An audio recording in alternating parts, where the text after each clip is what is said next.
Aujourd'hui, mon exposé a pour titre « La première révélation ». À la fin de mon exposé, vous aurez des questions de compréhension. Où était le saint prophète? Quelqu'un aurait une idée? Quelqu'un veut faire un résumé? Nour? Dans la grotte de Hira. Ok, bien. Un soir, le saint prophète alla dans une grotte nommée la grotte de Hira. Alors, comme à son habitude, il commença sa salat maghrib. Qui est venu? Zahra? Bien.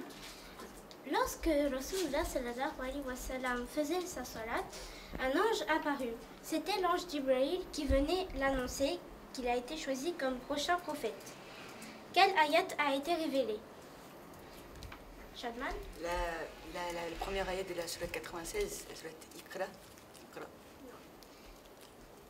C'est l'ayat 69 de la sourate Yasin qui lui a été révélée en français. Elle dit: et nous ne lui avons pas à Mohammed enseigné la poésie. Cela non plus ne lui convient pas. Cela n'est qu'un rappel de la lecture du Coran. C'est pas grave, au moins tu as participé, c'est très bien. Qui Rasulullah dit en premier la première révélation? Néha? Non. Enfin, oui. Lorsque le prophète arriva chez lui en sueur, Bibi Khadija alayhi salam et Imam Ali alayhi salam leur demanda ce qu'il s'est passé. Une autre fois, Allah sallallahu alayhi wa sallam donna l'ordre à Rasulullah sallallahu alayhi wa sallam de prévenir le message de l'islam à ses proches.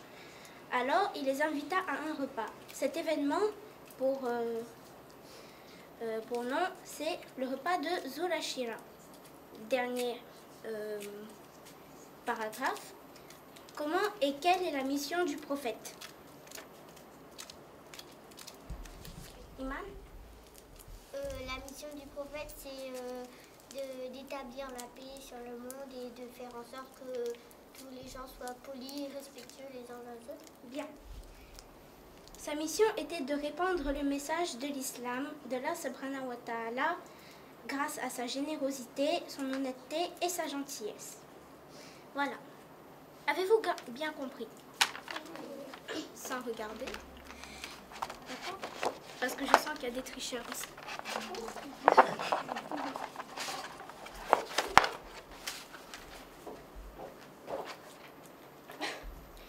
Quel est le nom de la grotte de Hira?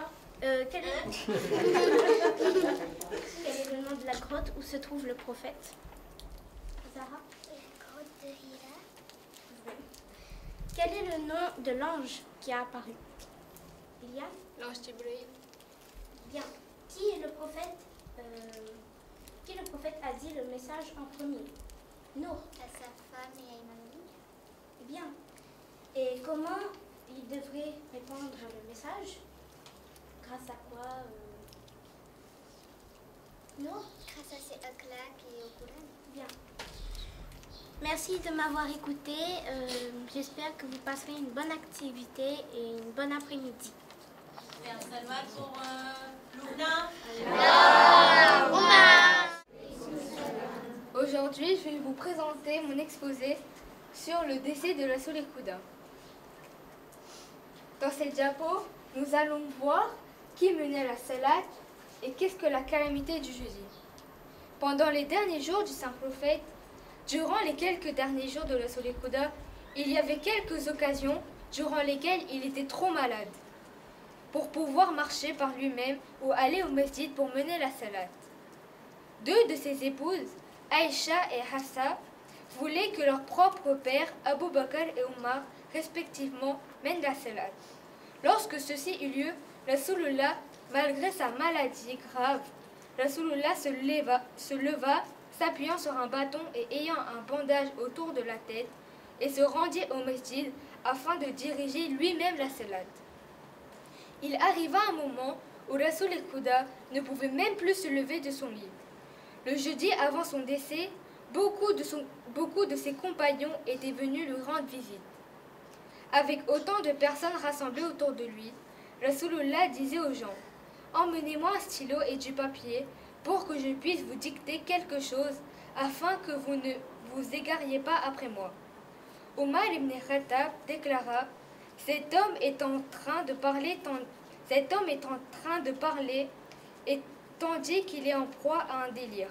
Le livre d'Allah est suffisant pour nous. Les aides se trouvant dans la pièce furent choqués d'entendre ceci et commencèrent à dire que l'on devrait donner une chance à Rasul Khuda d'écrire son testament. Très vite, toutes les personnes se trouvant dans la pièce se mirent à se crier les unes sur les autres. Envers toi, qu'il demande la permission d'entrer. Autrement, il n'attend rien pour enlever l'âme de quelqu'un. Aussitôt, après les indices de la mort se présentèrent à ses yeux, sa dernière parole fut « Non avec la compagnie divine ». Il semble qu'à son dernier souffle, l'ange Jibril lui laissa le choix entre se rétablir de sa maladie et rester ici-bas ou permettre à l'ange de la mort de lui enlever son âme afin qu'il puisse rejoindre Allah subhanahu wa ta'ala. Le saint prophète donna sa réponse et décéda le lundi 28 Safar, 11 à H. Il avait 63 ans. Le décès de Rasulullah. Les obsèques de Rasul Khuda. Les obsèques de Rasulullah, à l'annonce du deuil chez le saint prophète, les gens à l'extérieur comprirent qu'il venait d'expirer. Aussitôt après, la nouvelle se propagea dans tout Médina, noyant tout le monde dans la tristesse. Imam Ali alayhi salam donna le bain au corps sacré du saint prophète et l'enveloppa. Le saint prophète avait demandé à être baigné par celui qui lui était le plus proche, et nul autre qu'Imam Ali alayhi salam, n'étant mieux placé pour le faire. La première personne à accomplir les prières funéraires pour le saint prophète fut Imam Ali alayhi salam. Puis, les compagnons du prophète vinrent en groupe accomplir les prières, et cela dura jusqu'au lendemain. Il fut décidé que le saint prophète serait enterré dans la maison même où il avait trépassé. Comment étaient traités les Ahlul Bayt après la mort de Rasul Khuda?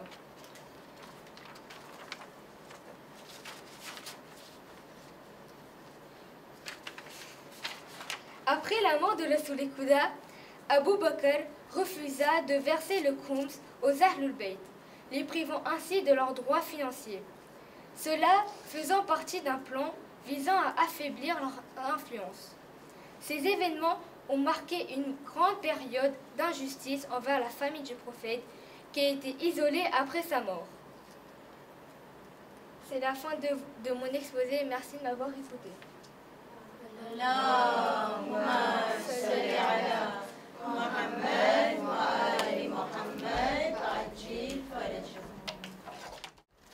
Salam alaikum à tous.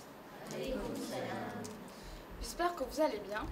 Aujourd'hui, je vais vous parler du Saqifa et du khilafat d'Imam Ali alayhi salam. Cet événement marque un tournant décisif dans l'histoire de l'islam car il concerne la question de la succession du prophète Mohammed. Qu'est-ce que le Saqifa? Bien avant le décès du prophète, Abu Bakr et Omar avaient déjà élaboré un plan pour organiser la succession. Omar dit à Abu Bakr: dès que le messager d'Allah quittera ce monde, nous nous réunirons immédiatement et je veillerai à ce que tu sois nommé calife au plus vite. Ainsi, à peine le prophète rendit son dernier souffle, alors qu'Imam Ali et sa famille étaient plongés dans le deuil, Abu Bakr et Omar se rendirent rapidement dans un lieu appelé Saqifa, où une réunion politique se tenait. Lors de cette assemblée, Abu Bakr se leva et déclara: je suis la personne la plus proche du prophète, car nous venons de la même ville. De plus, j'ai été parmi les premiers à accepter son message de l'islam. Il est donc naturel que je sois son successeur. Cependant, cette prise de pouvoir ne se fit pas sans option. Sa'ad ibn Ubada, le chef des Ansar, apprenant qu'une telle réunion avait lieu, se rendit aussitôt à Saqifa avec ses partisans. Dans un premier temps, il affirmait que personne ne méritait le califat en dehors de l'imam Ali alayhi salam.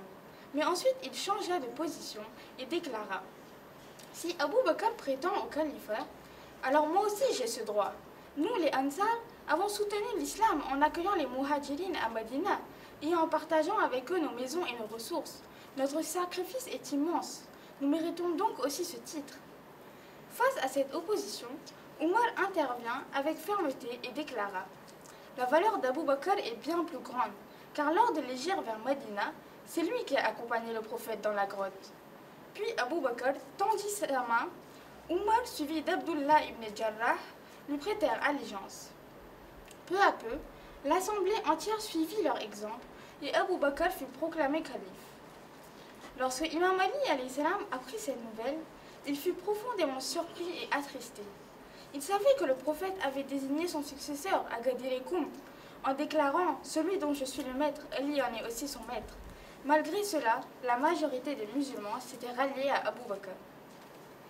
L'imam Ali alayhi salam et Bibi Fatima tentèrent alors de sensibiliser la communauté en allant voir les musulmans un par un pour leur rappeler les paroles du prophète et demander leur soutien. Malheureusement, ils ne trouvèrent pas suffisamment d'appui pour contester cette décision. Comme nous l'avons vu, après l'événement du Saqifa, Abou Bakr fut désigné comme premier calife. Il régna pendant 2 ans, de l'an 11 à l'an 13 de l'Hégire. Durant son règne, il dut faire face à plusieurs rébellions de tribus arabes qui refusaient de payer la zakat. Un épisode connu sous le nom des guerres d'Al-Ridda, ces révoltes furent violemment réprimées afin de maintenir l'unité du jeune État islamique. En l'an 13 de l'Hégire, Abou Bakr tomba gravement malade. Avant de mourir, il désigna Omar ibn Khattab comme son successeur.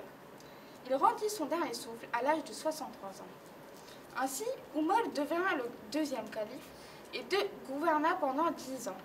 Il était connu pour son caractère strict et son tempérament colérique, ce qui lui a valu à la fois respect et crainte parmi les musulmans. Son règne fut marqué par une expansion rapide de l'empire islamique. Sous son commandement, les armées musulmanes conquirent les vastes territoires, notamment la Perse, la Syrie et l'Égypte. Cependant, en l'an 23 de l'Hégire, il fut mortellement blessé par un esclave perse nommé Abou Lu'lu. Avant de mourir, Omar mit en place un shura, un conseil composé de 6 personnes de 6 personnes chargées de désigner le prochain calife. C'est ainsi que Ousmane fut élu 3e calife. Il gouverna pendant 12 ans. Au début de son califat, il poursuivit l'expansion du territoire, mais au fil des années, de nombreux musulmans commencèrent à s'opposer à son gouvernement, l'accusant de népotisme, c'est-à-dire de faire du favoritisme envers les membres de sa famille, les Omeyyades. De plus, sa gestion des finances publiques fut fortement critiquée. Face à ces tensions, la situation dégénéra au point qu'un groupe d'environ 10 000 musulmans encerclèrent le palais de Ousmane.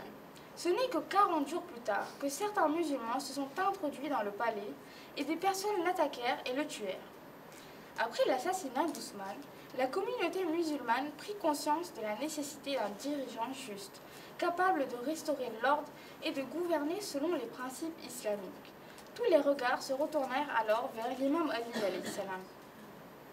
Considéré comme le seul homme apte à ramener la justice et l'harmonie au sein de la Oumma, un groupe de délégués se rendit auprès de lui pour lui proposer le califat.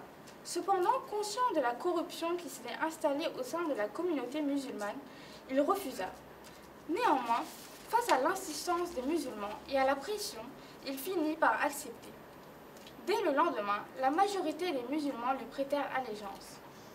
Durant son califat, l'imam Ali alayhi salam dut faire face à de nombreuses oppositions et à plusieurs conflits armés. 3 batailles majeures ont marqué son règne. Le premier était la bataille de Jamal. Peu de temps après, Aïcha, Talha et Zubayr organisèrent une réunion et décidèrent de se venger de la mort de Ousmane. Ils rassemblèrent une armée composée de 3000 soldats et décidèrent de se mettre en marche vers Basra. L'imam Ali tenta d'éviter un affrontement en cherchant à négocier avec eux, mais malgré ses efforts, la situation dégénéra en un conflit. Cette bataille est connue sous le nom de Jamal, qui signifie chameau, en raison du rôle central du chameau d'Aïcha, sur lequel elle était montée durant les combats. La bataille a fait de nombreuses victimes, et l'imam Ali alayhi salam remporta la victoire. Talha et Zubayr furent tués, tandis qu'Aïcha fut renvoyée à Médina sous escorte. Suite à la bataille de Jamal, c'est Muawiyah qui s'est levé. Il voulait que tout le monde lui prête allégeance pour qu'il devienne calife. Pour cela, il prépara son armée. Les 2 camps se rencontrèrent à Siffin. Pour Pour affaiblir l'armée de l'imam Ali alayhi salam, Muawiyah ordonna de bloquer l'accès à l'eau. Cependant, les troupes de l'imam Ali reprirent le contrôle du fleuve. Bien qu'ils avaient l'avantage, l'imam Ali alayhi salam ordonna à ses hommes de ne pas priver l'armée adverse de l'eau. Voyant que la défaite était imminente, Muawiyah suivit le conseil de Ibn As et utilisa une ruse. Ses soldats accrochèrent des Qur'ans à la pointe de leur épée. L'imam Ali alayhi salam expliqua à ses troupes que ce n'était qu'une manipulation, car le Coran n'est pas un simple objet, mais un guide vivant qu'il incarnait lui-même par sa connaissance et sa pratique. Il leur demanda donc de continuer le combat. Malheureusement, beaucoup de gens furent pris au piège et un nouveau groupe appelé les Khawarij se forma. C'étaient des gens qui faisaient partie du camp d'Imam Ali. Toutefois, ils furent dupés par la ruse de Muawiyah et obligèrent l'imam à arrêter la guerre. Après la bataille de Siffin, les Khawarij se retournèrent contre l'imam Ali. Convaincus d'être les seuls véritables croyants, ils commencèrent à semer le chaos, attaquant et tuant des innocents. L'imam Ali alayhi salam tenta de les raisonner. Beaucoup d'entre eux réalisèrent leur erreur et revinrent à la raison. Cependant, une partie des Khawarij insistèrent et la troisième guerre fut celle de Naharawan.